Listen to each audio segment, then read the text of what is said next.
Les projections en termes d'autonomie énergétique et du 100% renouvelable existent, mais restent tributaires des aléas et de la progression des technologies.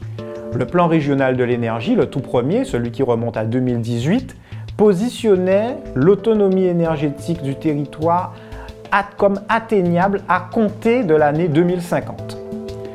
Entre-temps, la loi Transition énergétique pour la croissance verte d'août 2017 est venue renforcer cet objectif et cette loi invite les territoires ultramarins à atteindre l'autonomie énergétique à l'horizon 2030.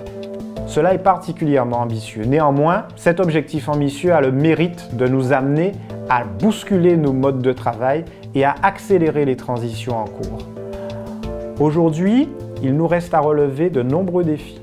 Les énergies solaires et éoliennes sont des énergies considérées comme intermittentes. Il s'agit justement de développer des outils pour permettre à cette énergie d'être la plus stable, la plus maîtrisable pour pouvoir l'utiliser en permanence.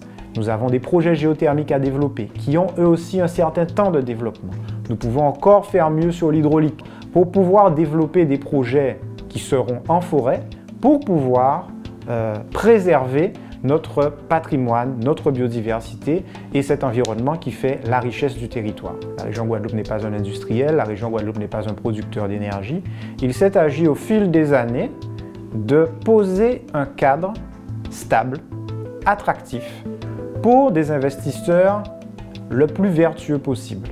Nous avons donc sur le territoire, fort de notre cadre, de notre potentiel et aussi de la capacité des institutions locales de créer les conditions de développement, attirer les investisseurs nationaux sur les sujets des énergies renouvelables.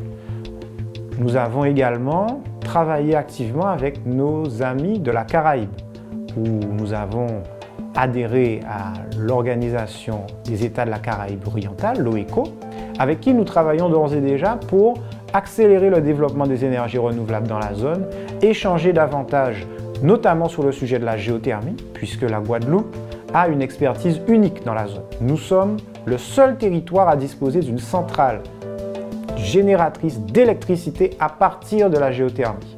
Cette expertise fait de nous un centre d'excellence. Nous allons continuer à y travailler. Nous avons aussi développé des partenariats nationaux avec l'Association française des professionnels de la géothermie. Nous sommes régulièrement appelés pour intervenir aux assises européennes de la transition énergétique. Nous travaillons aussi dans le cadre d'un réseau avec les régions ultrapériphériques d'Europe. L'objectif étant que chacun puisse se nourrir de l'expérience, parfois heureuse, parfois malheureuse, que chacun a eu à conduire pour en tirer le meilleur. Nous, clairement, en Guadeloupe, nous avons cette diversité d'énergie qui fait clairement envie à beaucoup de territoires. Nous souhaitons continuer de développer cette affaire.